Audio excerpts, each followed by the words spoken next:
के वक्त मोहन को नहीं पता था कि उसकी बीवी इतनी भुक्कड़ है, क्योंकि मोहन की अरेंज मैरिज हुई थी। शादी से पहले मोहन अपनी बीवी शेफाली से एक बार भी नहीं मिला था। अपने एक रिश्तेदार के कहने पर उसने उससे शादी के लिए हाँ कर दी थी।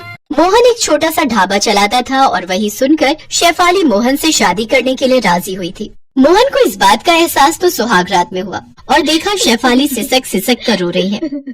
क्या हुआ शेफाली, रो मत, घर की याद आ रही क्या? देखो, हर एक लड़की को एक न एक दिन ससुराल तो आना ही पड़ता है, रो मत। शेफाली ने कहा, मैं उस वजह से नहीं रो रही हूँ।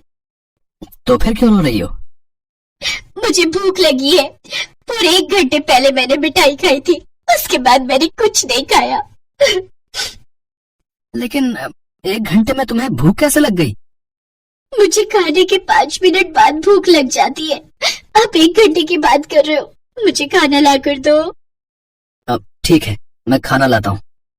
शादी का खाना बच गया था, उसमें से मोहन ने शेफाली को बटर नान और छोले ला कर दिया।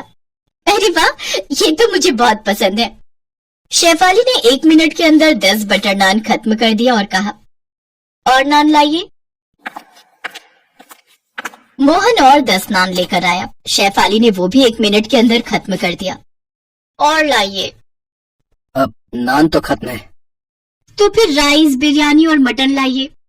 मोहन दौड़कर खाना लाने लगा और शेफाली खाती गई। और लाइए। अरे सारा खाना खत्म हो गया शेफाली। मुझे कुछ नहीं पता, मुझे खाना ला कर दीजिए, मुझे मैगी बना कर दीजिए। इतना खाने के बाद भी शेफाली की भूख खत्म नहीं हुई। मोहन ने एक साथ 10 पैकेट मैगी बना कर दिया और मैगी खाने के बाद शेफाली ने कहा, हाँ अब थोड़ा ठीक लग रहा है, चलिए सो जाइए। शेफाली रजाई ओढ़कर सो गई। मोहन भी सो गया और नींद में शेफाली एक के बाद एक जहरीली बदबूदार गैस छोड़ने लगी। अरे ये क्या, ये किससे शादी कर ली मैंने? इससे अच्छा तो मैं पूरी जिंदगी अकेला रहता। लेकिन अब पछताए होत क्या जब चिड़िया चुग गई खेत। ये तो बस शुरुआत थी। अगले दिन सुबह उठकर घर की जितनी भी सब्जियां थी शेफाली वो सब कच्ची खा गई। मोहन ने उठकर देखा तो रसोई में खाने के लिए कुछ भी नहीं था। ये क्या, यहाँ तो कुछ भी नहीं है। मुझे क्या पता, मुझे भूख लगी थी इसीलिए मैंने सब कुछ खा लिया। अब मुझे दोपहर को फिर से भूख लगेगी, तब मैं क्या खाऊंगी? ठीक है, मैं ढाबे से तुम्हारे लिए खाना भेज दूंगा। मोहन बिना नाश्ता किए ढाबे पर चला गया, लेकिन उससे शेफाली को कोई फर्क नहीं पड़ा। वो बस खाने के बारे में ही सोचने लगी। दोपहर को ढाबे से मोहन ने 2 प्लेट बिरयानी भेज दिया, लेकिन 2 प्लेट बिरयानी खाकर भी शेफाली का पेट नहीं भरा। शाम को मोहन के लौटने पर शेफाली जोर जोर से रोने लगी। अब क्या हुआ, क्यों रो रही हो? खाना तो भेज दिया था मैंने। 2 प्लेट बिरयानी से मेरा पेट नहीं भरा। आपको तो पता है मैं कितना खाती हूँ, मुझे कम से कम 20 प्लेट बिरयानी चाहिए। 20 प्लेट? शेफाली मैं गरीब हूँ, ढाबे से ज्यादा पैसा आता नहीं है। ऊपर से तुम इतना ज्यादा खाओगी तो कैसे चलेगा बताओ? और अपना वजन देख रही हो? अरे ऐसे ही वजन बढ़ता रहा तो 100 बीमारियां आकर जकड़ लेंगी तुम्हें। क्या? आपने मेरे खाने को और मोटापे को लेकर ताना मारा। मैं चली जाऊंगी, मैं आज ही मायके चली जाऊंगी। अब मोहन मुश्किल में पड़ गया। शादी के 1 दिन बाद ही अगर बीवी मायके चली गई तो लोग क्या कहेंगे? मोहन शेफाली को समझाने लगा। रो मत शेफाली, ठीक है, मुझसे गलती हो गई, रो मत जाओ मुझे छोड़ के। मैं चली जाऊंगी, अगर आप मुझे खिला ही नहीं सकते हो तो मुझसे शादी क्यों की? मोहन ने अपने मन में कहा। मुझे थोड़ी पता था कि तुम इतनी भुक्कड़ हो, मुझे थोड़ी पता था कि तुम इतना ज्यादा खाती हो। हे भगवान, क्या मुसीबत में डाल दिया मुझे। लेकिन मोहन मन की बात शेफाली को बोल नहीं पाया। उसने कहा, मुझसे गलती हो गई शेफाली, ठीक है, अब से तुम जितना चाहो उतना खा सकती हो। ढाबे से जब जो चाहो उतना खा सकती हो। तो फिर मैं तुम्हारे साथ ढाबे पर जाऊंगी हर रोज। ठीक है, वही होगा। अगले दिन शेफाली मोहन के साथ ढाबे पर गई और सिर्फ खाने लगी। मेरे लिए तंदूरी रोटी और बटर चिकन ले आओ। अरे ले आओ यार, जल्दी ले आओ। और साथ में तंदूरी चिकन भी ले आना और सिरके वाला प्याज। शेफाली खाती रही और मोहन के कर्मचारी खाना बनाने लगे। लोग खाने के लिए ढाबे पर आए और खाना न मिलने पर भागने लगे। अरे भैया, मिलने रुमाली रोटी और दाल मखनी ले आना है। रुमाली रोटी तो है लेकिन दाल मखनी नहीं है साहब। तो फिर चिकन भरता? वो भी नहीं है। पनीर? वो भी खत्म हो गया है साहब। अरे यार, तो फिर है क्या है? ठीक है, जाओ, सिर्फ रुमाली रोटी ले आओ, नमक के साथ खा लूंगा। तभी मोहन के कर्मचारी ने चिल्लाकर कहा, रुमाली रोटी भी अभी अभी खत्म हो गई है और रोटी बनाने के लिए मैदा भी नहीं है। अरे यार, मुझे इस ढाबे पर आना ही नहीं चाहिए था और कभी नहीं आऊंगा। कस्टमर भागने लगे और शेफाली खाती रही। मोहन का दिल जोर जोर से धड़कने लगा। हे भगवान, ऐसे ही चलता रहा तो मुझे ढाबे पर ताला लगाना पड़ जाएगा। पता नहीं मैंने शादी की ही क्यों। शाम को सारा खाना खत्म करने के बाद शेफाली सोने के लिए घर चली गई। मोहन मुंह फुलाकर ढाबे पर ही बैठा रहा। उसका कर्मचारी वहां आया। क्या सोच रहे हैं मालिक? तेरी शादी हो गई है? नहीं मालिक। कभी मत करना, और करेगा भी तो पहले से लड़की के बारे में जांच पड़ताल कर लेना। मेरी तो जिंदगी खराब हो गई है, लेकिन तू अपनी जिंदगी खराब मत करना। हिम्मत रखिए मालिक, मालकिन को एक ना एक दिन समझ में आ जाएगा कि इतना ज्यादा खाना अच्छी बात नहीं है। तब तक मेरे फोटो पर माला चढ़ चुकी होगी। इसके बाद 1 महीने तक शेफाली ढाबे से खाना खत्म करने लगी। मोहन और गरीब होता गया और महीने के अंत में लोगों से उसे उधार भी लेना पड़ा। मोहन जब सब कुछ छोड़ छाड़ कर भागने की सोच ही रहा था, तभी एक रात को अचानक से शेफाली के सीने में दर्द होने लगा। बहुत दर्द हो रहा है। शेफाली सीना पकड़कर बैठ गई। मोहन उसे तुरंत अस्पताल ले गया और डॉक्टर ने कहा, शेफाली जी, छोटा मोटा हार्ट अटैक हुआ है आपको। Heart attack? लेकिन कैसे? क्यों? अभी तो मेरी उम्र इतनी कम है। हार्ट अटैक उम्र देखकर नहीं, लाइफस्टाइल देखकर आता है। आपको ये सब खाना बंद करना होगा। आपके शरीर में कोलेस्ट्रॉल बहुत ज्यादा है। मुझे इतनी जल्दी मरना नहीं है, मैं मरना नहीं चाहती हूँ। आपको काम करना होगा, खाना कम करना होगा, नहीं तो फिर से हार्ट अटैक आ जाएगा। शेफाली डर गई और उसके बाद से वो पूरी तरह बदल गई। उसने खाना बहुत कम कर दिया और मोटापा कम करने के लिए वो ढाबे पर काम करने लगी। उससे ढाबे का भी फायदा होने लगा। धीरे धीरे लोग आने लगे और मोहन को मुनाफा हुआ और ऐसे ही भुक्खड़ बीवी पतली हो गई और मोहन अपनी बीवी के साथ खुशी खुशी रहने लगा।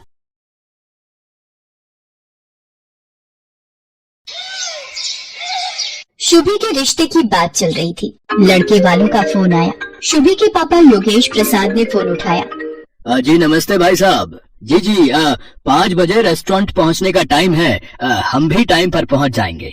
क्या हुआ जी? समधी साहब क्या कह रहे थे? यही कि हम टाइम पर पहुंच जाएं। तुम शुभी को कह दो, जल्दी तैयार हो जाएगी। हमें उनके आने से पहले ही रेस्टोरेंट पहुंचना है। शुभी और उसके पापा मम्मी और उसका छोटा भाई रेस्टोरेंट पहुंचते हैं। उधर योगेश प्रसाद भी अपनी पत्नी शर्मिला, बेटे रजत और कुछ रिश्तेदारों के साथ रेस्टोरेंट पहुंचते हैं। सुनो जी, भूख इतने जोरों की लग रही है। घर पर जल्दी जल्दी में 4 गोभी के पराठे, 2 कटोरी दही और सिर्फ 1 कटोरी छोले ही खाए थे। थोड़ी देर से आते तो 2 पराठे मेथी के भी खा ही लेती। चुप भी करो शर्मिला, है थोड़ा धीरे बोलो। जो मन हो मंगवा लेना। अभी रेस्टोरेंट के अंदर तो चलो। विन्नी अपनी मम्मी के साथ अंदर पहुंचो, मैं राजेश के साथ आ रहा हूँ।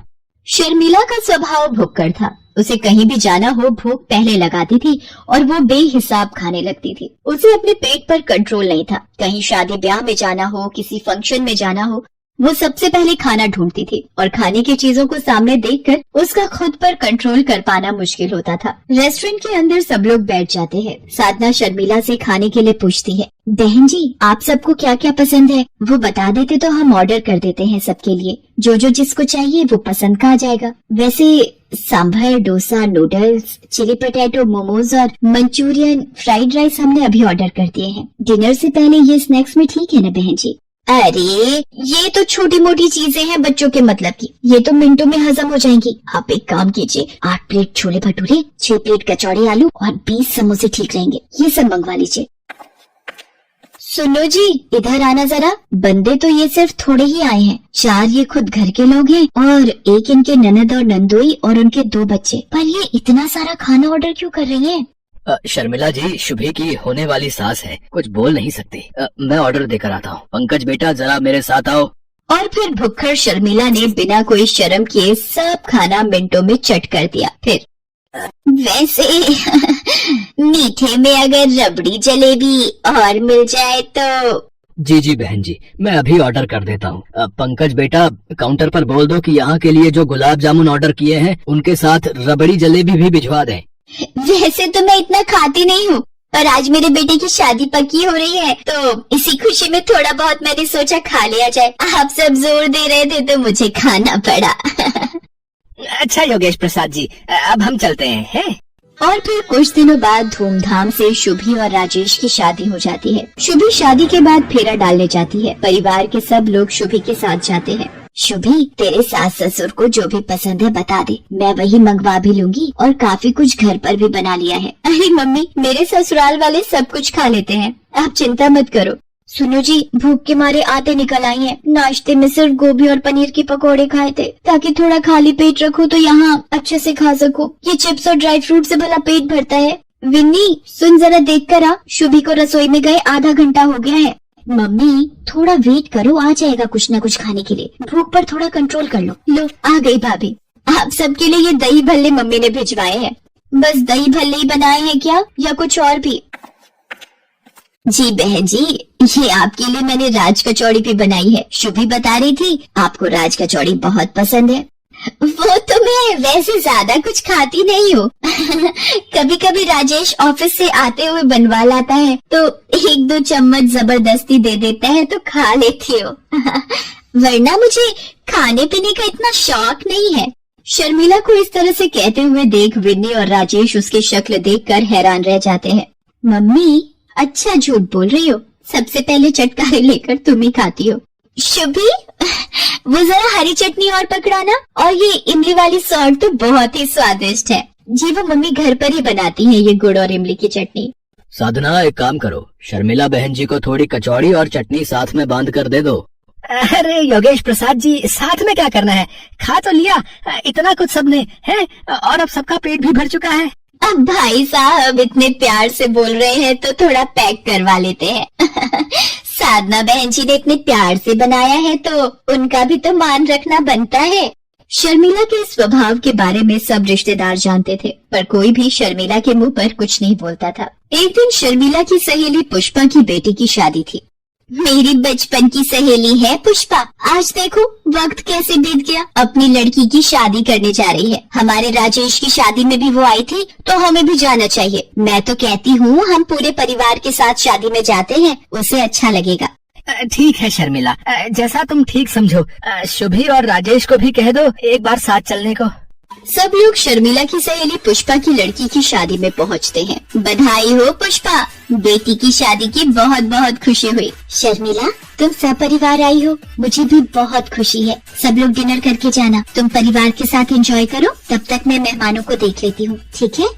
विन्नी, मुझे तो बहुत तेज भूख लगी है। वो सामने स्नैक्स के स्टॉल है, चलकर कुछ खा लेते हैं। मम्मी, मैं अभी नहीं जा रही, अभी तो आए हैं, एकदम से खाना शुरू कर दे अच्छा नहीं लगता। माँ जी चलिए, मैं आपके साथ चलती हूँ। क्या खाएंगे आप?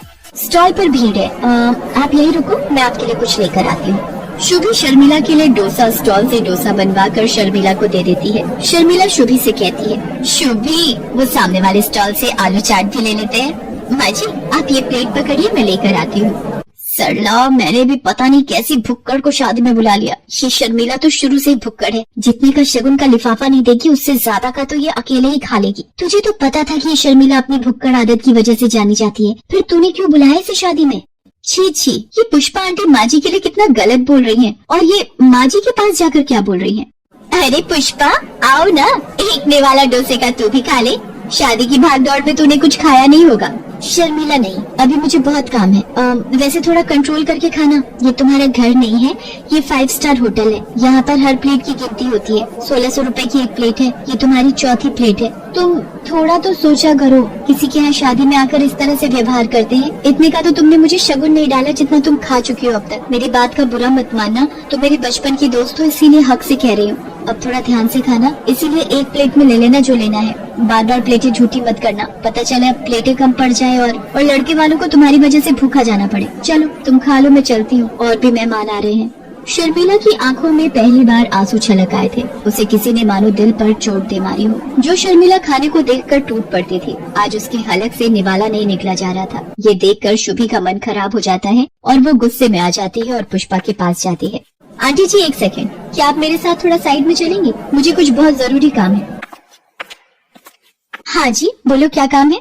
आपकी हिम्मत कैसे हुई माँ जी का अपमान करने की? अगर आपकी बेटी की शादी का लिहाज ना होता तो शायद आप नहीं जानती कि मैं क्या करती थी। और हाँ, इस 5 स्टार होटल में खाना खाने का जितना भी बिल बना है आपके बैंक अकाउंट में अगले 1 घंटे तक मैंने नहीं पहुँचा दिया तो मेरा नाम भी शुभी नहीं। चलिए माँ जी, अब हम यहाँ एक पल भी नहीं रुकेंगे। जहाँ मेरी माँ समान सासू माँ का अपमान हो वहाँ मैं एक पल भी खड़ी ना रहूं। सब लोग घर आ जाते हैं और घर आकर शादी से जल्दी लौटने की वजह जब सबको पता चलती है तो सब शुभी पर बहुत गर्व करते हैं। शुभी शर्मिला के गले लग जाती है। तभी शर्मिला कहती है, कोई सुनेगा? मुझे बहुत तेज भूख लगी है। शुभी, जरा अपनी मम्मी को फोन लगाकर बोल हम कल खाने पर आ रहे हैं, वही राज कचौड़ी और गुड़ इमली की चटनी का स्वाद चखने। और शर्मिला की ये बात सुनकर सब खुशी से हंस देते हैं।